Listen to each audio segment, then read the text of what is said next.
Hey, Stoney here with another game of Mechabellum. Recently I've been playing a lot of Sledgehammer, Stormcaller, Melting Point, Mustang, and I found myself to be in a spot where I always turn a vision into these type of units. Whenever these units are offered, I always want to choose them even though they may not be the most correct unit of the board. So to stop me out of this mentality, I've decided to play a game where I don't use these type of units, mostly Sledgehammers. I've developed a special fondness for this unit over the last couple of weeks. So in this game, I made myself a promise and I said, let's not use Sledgehammers at all.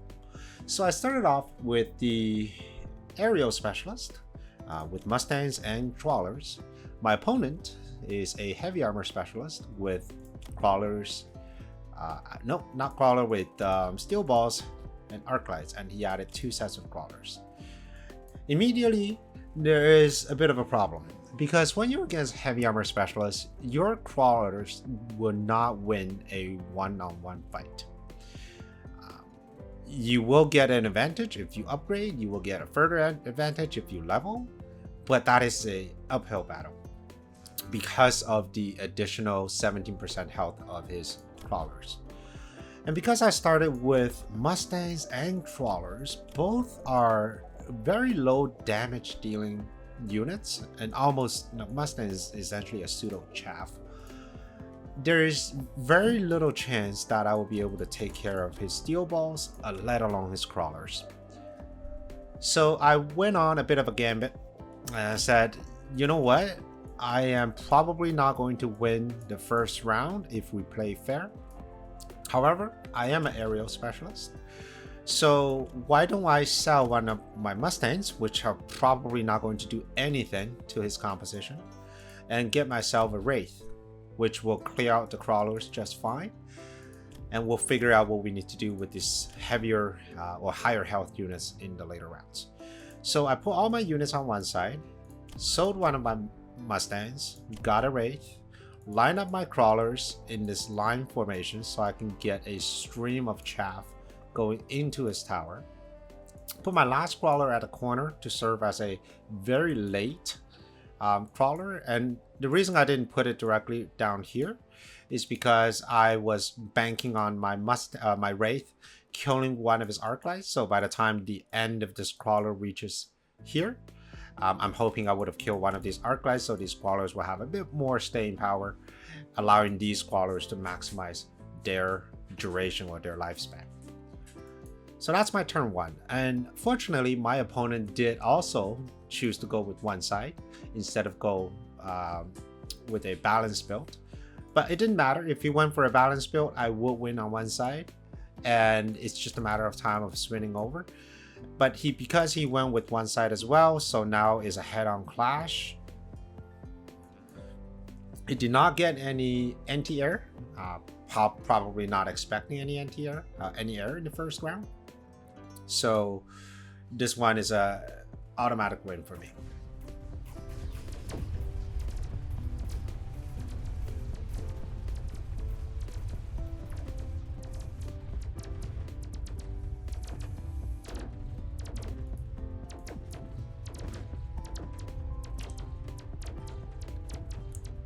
Alright, so as you can see, Wraith is not particularly great at killing units with a bit of health.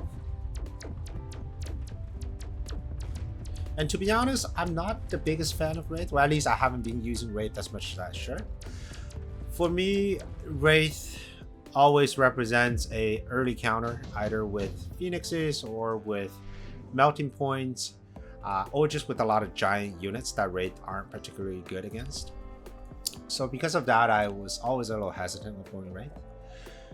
Turn 2, a few cards were offered. I took Underground Threat immediately because I knew that in order for my build to succeed, I need to survive until Giant in order to deal with some of these high health units. I need to stall as long as I can while preventing my opponent from going, let's say, a Melting Point. So Underground was up, and because he is going aggro, so Underground will be doubly effective here. I am expecting him to take underground as well, because none of these other cards, maybe senior manufacturing, is particularly interesting. So, okay, so he took senior manufacturing. I added some more crawlers. I just want to create as many problems in the first 4 rounds as I can without losing too much health, so that way I can smoothly get into my giants. I sold my Mustangs because honestly they weren't doing much. They were serving as expensive chaff just for these Arclights to shoot at. I expect my opponent to go with either marksman or to go with phoenixes. So I put health on my wraith. So quick tip, level 1 wraith actually with field maintenance can out heal level 1 phoenixes. Alright, so now with my board setup, let's take a look at the opponent's board. He added phoenixes as expected. He did not take underground, so instead went for senior manufacturing. So that tells me that he's going to want to go with a lot of giant, and which makes sense. He is heavy specialists and they do benefit more from units with a lot of health. He put a set of crawlers here, and this is what I'm talking about, right? My crawler will not win this fight, which means his crawler will win this fight and then move on to the tower. My underground emerged with 0 resistance. My flank emerged, and they're also going to the tower as well. My front is doing okay. My crawlers are dying slightly too fast. As you can see, my raid has already taken a bit of a damage. So that tells me a few things about my side as well, right? I wanted to have a continuous flow of chaff. Right now there's a slight gap after the second set of crawlers before the third set of crawlers. So I needed something to bridge that particular gap. All right, fast forward. Because I took 2 of his towers, that made my crawlers incredibly powerful, and I was able to take this turn. And that takes us to turn 3. Fortress was offered. Scorpions also offered. Very tempting. I wanted to take Scorpions maybe to take care of the steel balls. However, I needed to keep my momentum. I knew that right now, this Wraith, now level 2, is going to be a thorn on his side. He can add another set of Phoenixes, but because this Wraith is now level 2, 2 sets of Phoenixes would not be able to out DPS the heal. Right? My crawlers on the side will continue to be a problem. If I took the Scorpion, while it's a great unit in getting rid of these steel balls, and it might even be a better unit against this giant, I am giving him the opportunity to breathe, because a Scorpion does not introduce any new problems for my opponent. It's simply a defensive move, right? It's saying I cannot kill these steel balls, or I cannot kill these large units quickly enough, therefore I need a Scorpion to help with the job. But instead, I'm opting for a set of wasps. So why wasp? Well, if you look at the board right now, aside from these phoenixes, there's nothing that shoots up. There's no fangs, right? There's no mustangs, nothing. The Arclight does not run a anti-air technology. And even if it does, it doesn't matter, because if your Arclight's first technology is anti-air, that's not very good for the board. And I'm also not completely married to my wasp. I might sell them later on if they prove to be useless. So wasp introduces a new threat. It keeps the momentum, it keeps the tempo on my side of the board. It's forcing my opponent to respond, right? So far he's been playing defensively, and I want him to continue to play defensively until I am able to bring my giants out on the board. And my first giant is going to be Melting Point, right? I don't believe fortresses are a great giant, or at least for my side of the board. I feel like these Wraith at later stages are going to get enough level, but they are going to run into a problem of the opposing team's melting points. So I need something to answer for that. My opponents this turn bought Replicate. Is a very strong technology. The crawlers are already winning the war. against my crawlers, and with replicate it was just simply snowball out of control. He also took upgrade on the tower, possibly expecting some sort of flank, so that is a very smart move. I added a extra wraith at the front because I'm not really expecting him to go, let's say 3 squads of phoenixes, but he could. But even 3 squads of phoenixes with 2 focusing on this one and 1 focusing on this one is still not enough to bring them down. We're still out here. Alright, getting to the tower. We're taking this tower even though it's upgraded because of level 3 wasps. And then now my wraith are just painfully dealing with the incredibly tanky fortress. Alright, turn 4. 800 resources turn. Laser sight is an excellent item to take. My opponent took laser sight and I took wasp swarm. Why did I take wasp swarm? Well, the same reason as I had in the previous round. Laser sight gives me the option to hit him from further away. But I don't need to be further away. I'm already moving my entire army into his army. My wraith, which is currently my carry of the game, are incredibly low ranged, right? So without upgrades, they only shoot 55 meter. I think they're one of the lowest range units.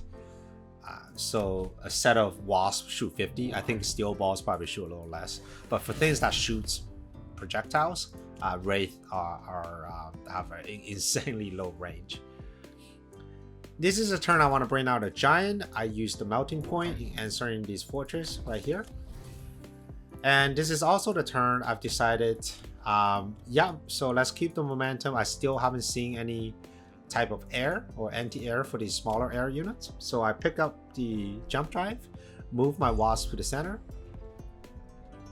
and I also put down additional wasp on the side, mostly just to create a bit of more chaos and hopefully capturing the tower. My opponent added his own melting point. I think this is very much expected the moment I put down the fortress on turn 1. It's just a matter of when. Alright, so my melting point did what it's supposed to do. It got rid of the fortress, but unfortunately I still have chaff left over, which means the melting point is stuck shooting chaff, allowing his melting point to clear out my fortress and of course the rest of my army.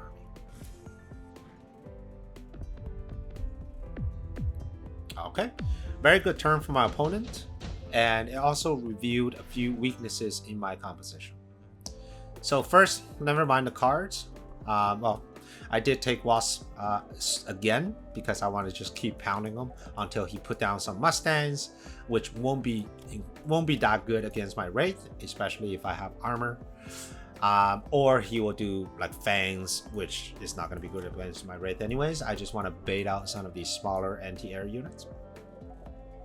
Alright, let's look at the board. So my weaknesses last turn was that my Wraith went too far forward too quickly. This melting point targeted this Wraith almost immediately, so as soon as my initial wave of crawlers were depleted, then the melting point locked on my Wraith. Right. The second problem was that my chaff clear at the later stage of the game, in particular these set of crawlers, were non-existent, causing my melting point to target the crawlers, therefore forgetting to target the giant units. So to fix that problem, I need to add more chaff, and I also need to make sure that my Wraith will stay and fight a little bit longer instead of just running straight to the melting point. And the answer to that would just be chaff, possibly something that is slow, like a pack of fans, and getting range on this Wraith, allowing them to shoot far. The other side is also a problem. The other side is currently being overrun by the crawlers and arclights and maybe even more crawlers. These set of crawlers are useless. These set of crawlers are useless. The one at the line on the line here is probably less useless than the one that's on the back, because then the ones on the back are actually getting killed by a set of replicate crawlers, so this will produce even more crawlers. So I'm going to sell that pack right there. And I need to probably put a Wraith right here and hoping that he doesn't go with a melting point just yet for this turn. So that's the strategy. Let's look at the opponent's board. First of all, what sort of card would be pretty good for him? Well, he has a very strong presence on the ground. Right? Replicate crawlers, I have no answer for, except my Wraith. Arclights are doing chaff clear. Arclights are doing chaff clear. And there's nothing else I can do to really contest the ground here. These fortresses are excellent at what they're supposed to do, which is to tank damage from my Wraith, but they're getting picked apart once I introduce more melting point. So for my opponent, one thing that he needs, possibly, is one, more anti-air. He needs to make an educated guess on whether I'm going to continue to build more wasps, because I did already take one tech on this wasps, or am I going to continuously build more Wraith? Because that determines whether he's going to get more melting points or he's going to go into, let's say, things like fans. I think he should get some fans regardless. I mean, they are chaff, and they could just be late arriving chaff behind the fortresses in case I go with extra Wraith, right? Melting point, possibly, but he doesn't know that. Right now, it seems like the Wraith has just been taking the game from him, and I kept summoning wasp. The wasp has been taking games from them, and I kept summoning wasp swarms. All right, let's see what he does.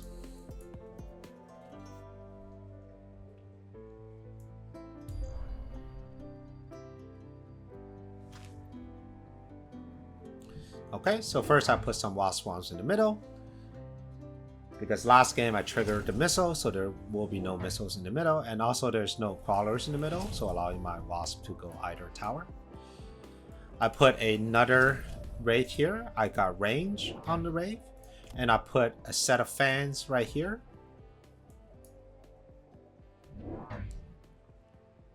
Okay, so for my opponent, he did expect me to go with even more wasps, so he put down another fortress, and he took the anti-air barrage. Okay, not bad. And then I moved my wasp at the last second all the way to the corner here. I was expecting some type of response here in the middle, and because it might be in the middle, I wanted to move away from where that response might be, so I put it on the side. And lucky for me, it is anti-air barrage, which means now the barrage is going to hit my Wraith, which has fuel maintenance, and it will just heal itself back up, no problem. So I got a bit lucky there with the switcher rule. All right, let's see how this round plays out. On the side here, I think I should be able to get the win, because the two problems I had, one is the lack of late chaff clearing, and two is just these Wraith walking in too early and getting locked on by this melting point. These two problems have been solved. And then on my right hand side, the unit problem has been solved. This Wraith won't be able to stop this fortress from hitting the tower, but it will stop most of everything else.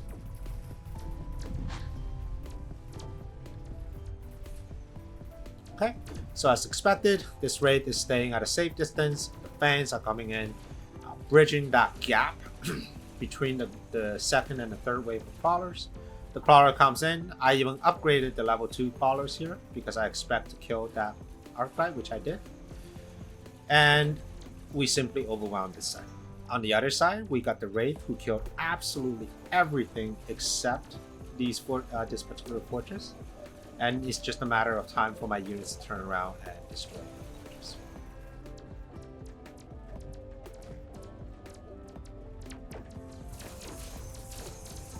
Perfect.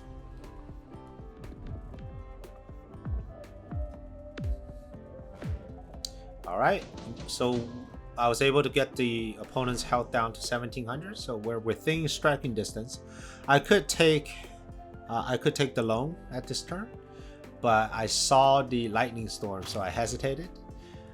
A lot of the power from my Wraith came from the 2 technology that's on it, so the lightning storm will be able to disable the Wraith, and I have, because they're air units, so there's really no way preventing that from happening. And as for my opponent, he is going with even more units. So you got melting points here, you got fortress here.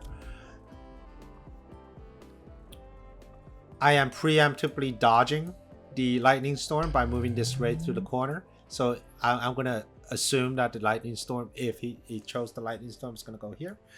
But little did I know, he did not choose lightning storm, right? I chose orbital bombardment. I really want to clear out some chaff quickly right here. So one is that's gonna allow my chaff to get in and do damage. And two, that is going to allow my wraith to participate in destroying some of his chaff clear. So in these arc lights, once the chaff clears are gone, all there's left on this side is a melting point, a phoenix, and a fortress. He picked up fan production just to create more chaff, causing problems.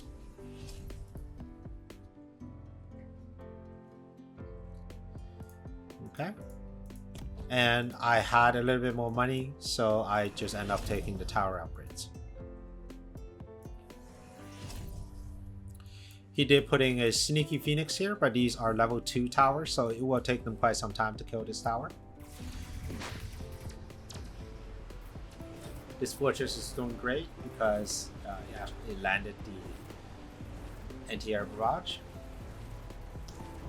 This side is doing exactly what I hoped, right? Getting rid of the chaff so that my raid comes in and takes care of their chaff clear.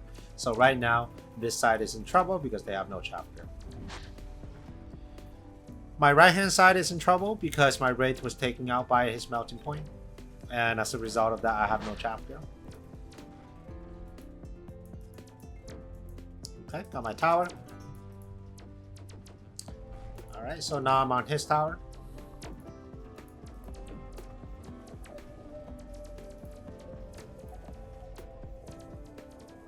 Alright, getting in just the nick of time, allowing me to lock onto the melting point. And then once the melting point goes down, all there's left is the fortress, a bunch of fans, which cannot out DPS my heal, as well as the crawlers. Alright, let's forward this. And another round of huge damage to my opponent. And that really takes us to the final round here. First of all, unit drop. What's good and what's not good. For me, I needed a secondary chaff clear. My wraith are getting in a little too far. I needed something that is tanky but also helps me with chaff clear because I'll just be adding more melting points. So the obvious choice here is Fire Badger. Level 2 Fire Badger. They're quite tanky and they clear chaff, which from my opponent's side are primary crawlers, excellently. For my opponent, what can he do? He probably needs something that can shoot air, and the only thing that shoots air here is Typhoon. This will help with the potential switch into mass wasps, because there's always a threat, right? I have this wasp here. There's always the threat just to go with a lot of wasp and overwhelm. But I probably won't do that because of the air barrage. Mass wasp here is not ideal.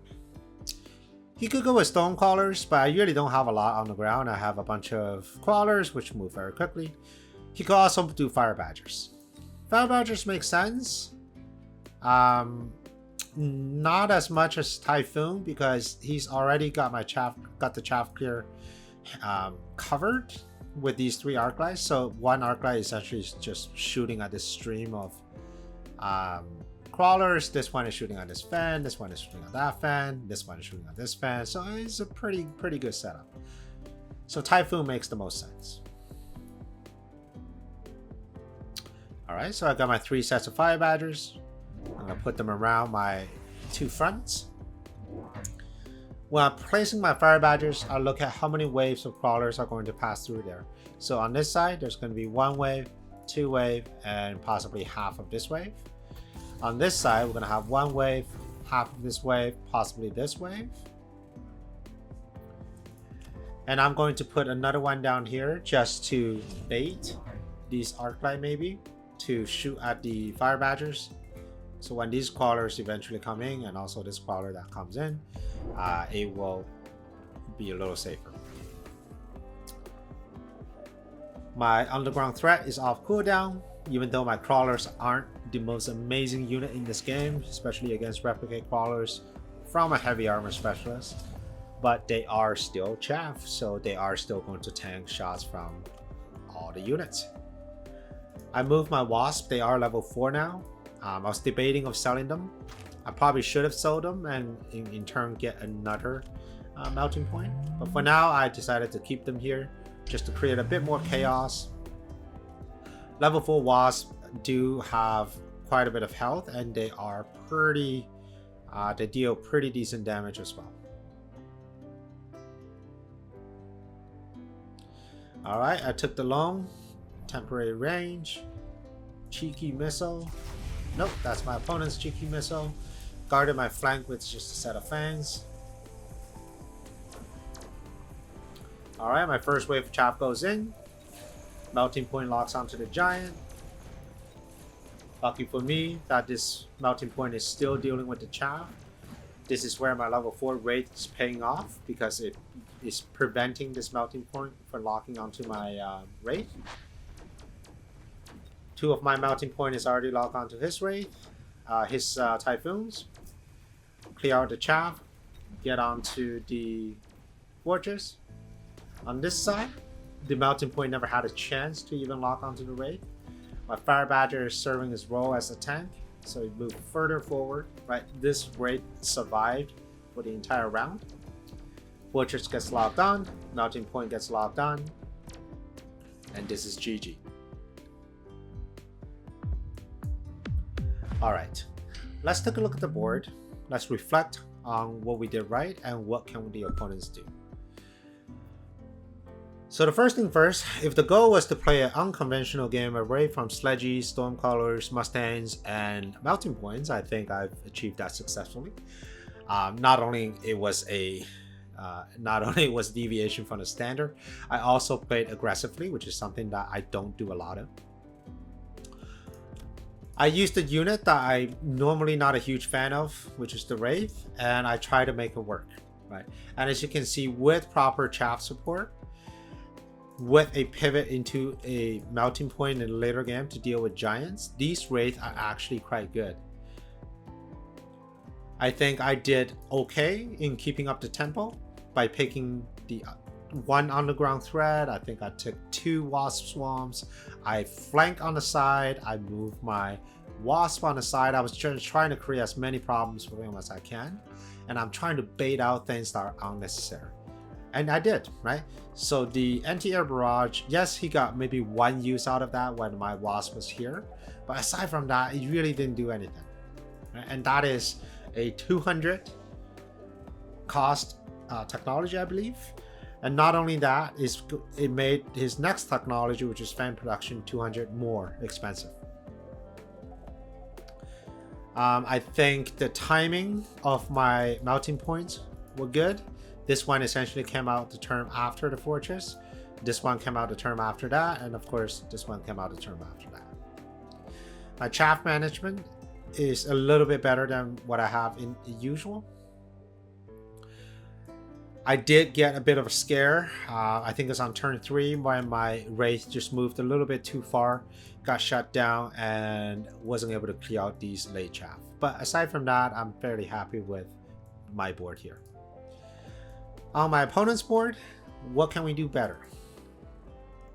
Turn 1 Wraith. I think this one was, once he sees field maintenance, he has an obligation to prevent this Wraith from leveling.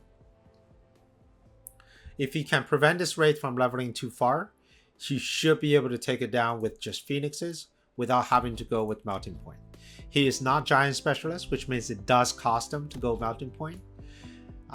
A better way to go, let me see his Phoenix. He does have Electromag, so he could have just taken Electromag with Phoenix and he will be able to bring down my Wraith before it grows into level 3. I think that would have been a better choice. I think he could have been better maybe staying with the fortresses, because he will actually, looking at the technology on fortresses, does not have range, which means at late game he is still going to fail against Melting Point. But at the very least, it allows him to consolidate from 2 giants into 1 giant, because right now he's splitting Not only he has to pay the extra 200 to get Giant, he also bought technology on both Giants, so he's diluting his overall power potential. I think the crawlers, even though are very potent in the early game, I don't believe he's using them aggressively. He never once tried to flank me. This side was wide open for quite some time, but he never tried to flank me, and would love to see some flanking or even just unit pull, right? He could have a crawler right here pulling my Wraith over potentially, and then have additional late arriving crawlers in the middle. So by the time these crawlers split, come into this side of the board, this Wraith will be busy on this side, so it will throw off my position just a little bit.